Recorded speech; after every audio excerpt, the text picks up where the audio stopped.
โอ้แม่งแข่งของแท้ตัวนี่นะเสี่ยวได้เอาให้นี่อยู่ข้างห้องแถวนี่แหละ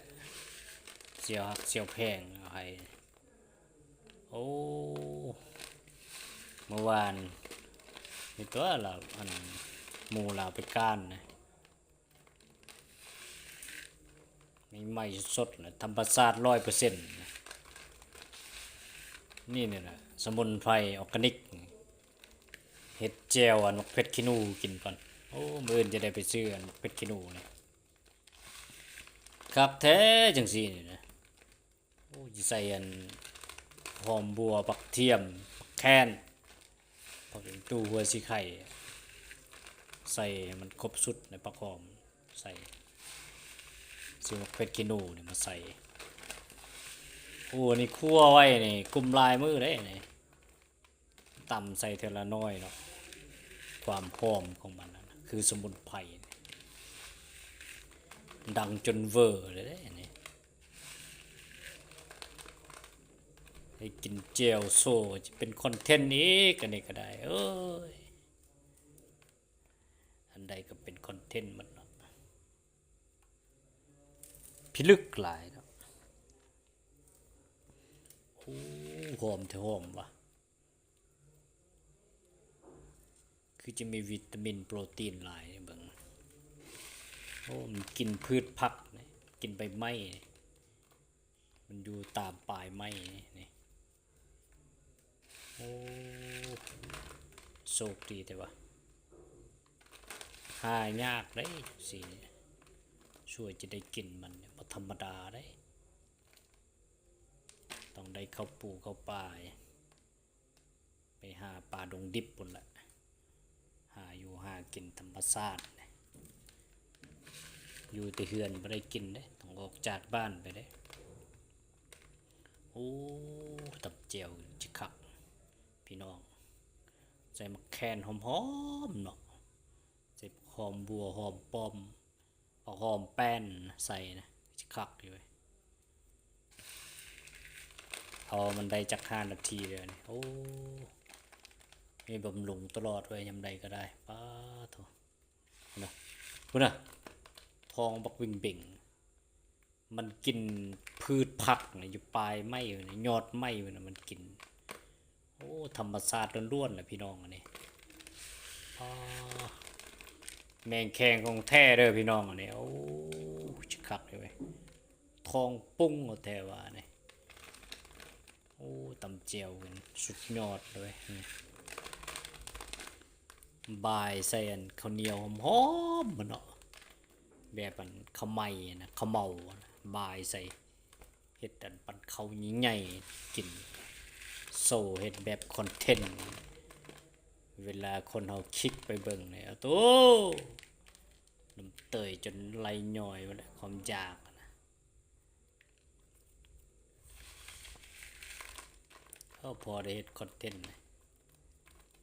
โอ้ใจดีถือว่าเสียวนะก็ได้เอาให้เมนแข่งขอบอกขอบใจหลายเด้อขอให้ร่ำให้รวยได้กินนำเลย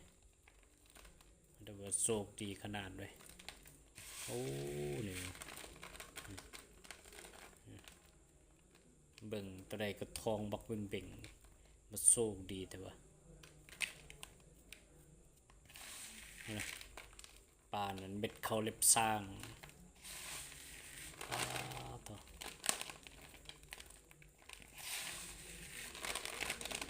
ข่าวดังติดท็อปโลกคนละแข็งแข็ง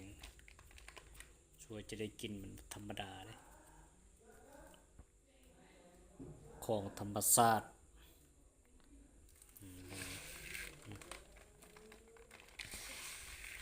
อันนี้มีแต่จะคั่วไว้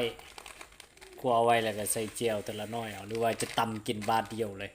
เฮ็ดคานเฮ็ดลายเถื่อนมื้ออื่นไปซื้อมักเพชรขี้หนูมันมาแล้วก็ตำบาทเดียวแล้วก็กินให้มันคำใหญ่กินให้มันแล้วเลยใหม่ๆสดๆร้อนๆเนี่ยกินตอนใหม่ๆเนี่ย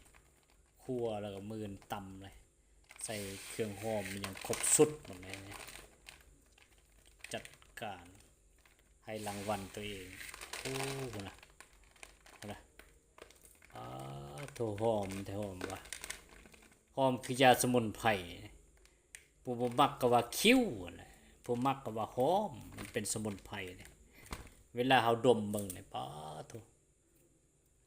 กันธรรมชาติเนี่ยค่อยว่าหอมอยู่มันบ่แม่นธรรมชาติเนี่ยค่อยว่าบ่หอม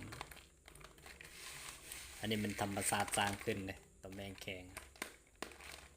มันเป็นแบบธรรมชาติเนาะอาศัยธรรมชาตินี่ยังดินเดียวๆอยู่แต่ยังบ่ทันตายเท่าได้นี่ใหม่สดเลยนี่คั่วไว้นี่โอ้ชัวร์จะได้กินมันโอ้สูดีแต่ว่าขอบอกขอบใจหลายเด้อแต่ว่าการแสดงการขอบใจการฮู้บุญคุณเนาะคือในนี้แหละคนเฮามีคนนักคนแพงก็ได้กินอันนี้นั้นของฟรีมีในโลกมันผู้ใดว่าของฟรีบ่มีในโลกนี่เห็นบ่ของฟรีในโลกของทิพย์ตัวบ่อันนี้เฮ้ย ได้กินแล้วก็ยิ้มแย้มแจ่มใสหั่นล่ะแม่นบ่ โอ้มื้อนี้กินเหล้าบองยาเด้หน้าแดงเบิดเลยมื้อนี้กินน้ำหมอเสี่ยว3เสี่ยวจัดการหาเข้ามาห้องแล้วก็มาเฮ็ดคอนเทนต์อันนี้ใจแมงแข้งอันนี้นะปาเถอะอันนี้ก็ทองปรุงหมดเลยปรุงทรัพย์สินกันทองเพชรนินจินดานะโปรแกรมสมองไปพร้อมเลยถือเลข800 ล้านนั่นนี่นะรวยแล้วก็สร้างฐานะตัวเองสร้างวัดสร้างวายบำรุงศาสนาสร้างคนงามความดีมีอะไรก็ตามกำลังความสามารถของตัวเองครับละมีน้อยก็ช่วยน้อยมีลายก็ช่วยลายสร้างความดีเห็นบ่พี่น้องบ่นะแม่งแข็งใหม่ๆสดๆพี่น้องคือสิแซ่บโอ้จะได้เฮ็ดคักๆกันเด้อเครื่องหอมมีหยังสิเฮ็ดครบสุดหมดเลยตำแจ่วนี่เฮ็ดเป็นคอนเทนต์เลยเป็นแบบไวรอสเปอร์เลยเว้ยคักแล้วจังซี่นะพุ่นน่ะว่าโชคดีแหละได้กินแบบนี้นะธรรมชาติ 100% คนเราอยู่กับธรรมชาติกินธรรมชาตินะมีชีวิตอยู่ตามธรรมชาตินี่แหละมนุษย์เราถึงสร้างขึ้นมานี่ใช้ชีวิตให้มีความสุขแต่ละมื้อนะอดีตกับปัจจุบันอนาคตนะต้องอยู่ในปัจจุบันคืออนาคตทุกอย่างเลยตอนนี้ผู้ใดเข้ามาก็ขอให้ร่ำให้รวยกดไลค์กดแชร์จะเป็นกำลังใจครีเอเตอร์มือใหม่เด้อโอเคขอบใจหลายๆไปโชคดีโอ้เช็ดน้ำแมงแข้งกินกันนะเห็ดปานผักซุปนี่แหละแมงแข้งบักหลายๆแล้วคือว่าโชคดีแท้โอเคขอบใจหลายๆ